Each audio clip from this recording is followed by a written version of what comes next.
Chaque année, le Centre d'excellence en génie de l'information et ses collaborateurs organisent l'événement C'est plein de bon sens.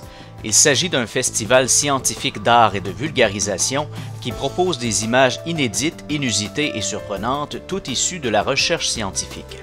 La rencontre permet aux chercheurs de révéler au grand public certaines facettes de leurs travaux, souvent méconnues et parfois difficiles à vulgariser. Ça vient du fait que je suis étudiante au doctorat en sciences, en génie électrique. Déjà là, les gens prennent peur et ils essayent même pas de savoir qu'est-ce que je fais parce qu'ils se disent tous « je vais pas comprendre ». Je me suis dit « il faut que je fasse un effort pour essayer de rendre ça accessible, même si tout n'est pas compréhensible par tout le monde ». En disant « bah regarde, j'ai fait telle photo ». Puis tout de suite, on peut plus facilement parler de quelque chose avec la personne qui est en face de nous. Alors Nanoficello, c'est comme un micro-muret qui a été gravé par une solution chimique. Une fois que c'est gravé, quand je veux caractériser ma structure, je les casse en deux pour faire une vue en coupe. Et ensuite, on va dans le microscope électronique. Le microscope optique, ça aurait été très flou parce que je ne peux pas grossir plus de 100, 200 fois, alors que c'est 1000 fois plus petit qu'un cheveu. Donc je devinerais à peine ce que je vais regarder. Donc je suis obligée d'aller regarder avec un microscope électronique. C'est un appareil beaucoup plus complexe, mais ça me permet de grossir 100 000 fois plus qu'un microscope optique standard. Ça me permet aussi parfois d'observer des choses auxquelles je ne m'attends pas du tout, comme les racines surprises. Au-delà de la beauté des images, la démarche peut aussi démontrer les capacités d'appareils très sophistiqués, par exemple en imagerie. Le fondement de la science à la base, c'est tout le temps l'observation.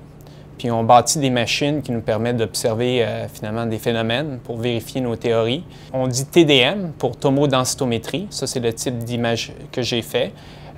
C'est comme si on faisait des rayons X, mais on place le sujet dans le milieu de la machine et on tourne autour du sujet en prenant des images, plusieurs images. Quand on regarde ces images-là, souvent on trouve un certain esthétisme, une certaine beauté. Donc je m'ai dit que c'était peut-être possible de faire la même chose avec peut-être un objet qui était plus familier avec finalement le monde en général, le public. J'ai décidé de prendre une fleur et de la mettre à l'intérieur de la machine et faire le même protocole d'imagerie pour voir si j'étais capable de reconstruire l'image de la fleur. On ne penserait pas qu'on est capable de voir quelque chose d'aussi fin et délicat qu'une fleur. Pour faire l'image finale, j'ai utilisé 512 images individuelles qui sont recombinées ensemble pour donner le portrait de la fleur.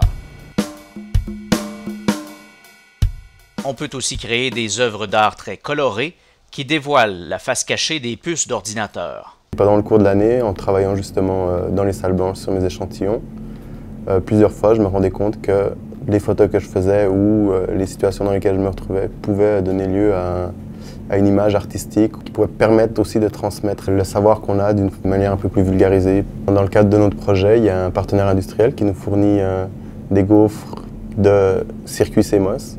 Et comme il y a beaucoup de matériaux différents sur cette gaufre, il y a énormément de couleurs différentes et de contrastes. Donc en manipulant ces échantillons, j'ai effectivement remarqué que ça pouvait donner une belle image, un effet artistique dans le flou et dans les couleurs. Beaucoup de personnes qui ont un ordinateur chez eux, la plupart ont un processeur Intel, donc ils ont un petit autocollant sur l'ordinateur où c'est marqué Intel Inside, mais je pense que peu de monde savent effectivement ce que ça veut dire. Et ces processeurs, c'est des transistors CMOS et qui ont de très belles couleurs et de très belles caractéristiques.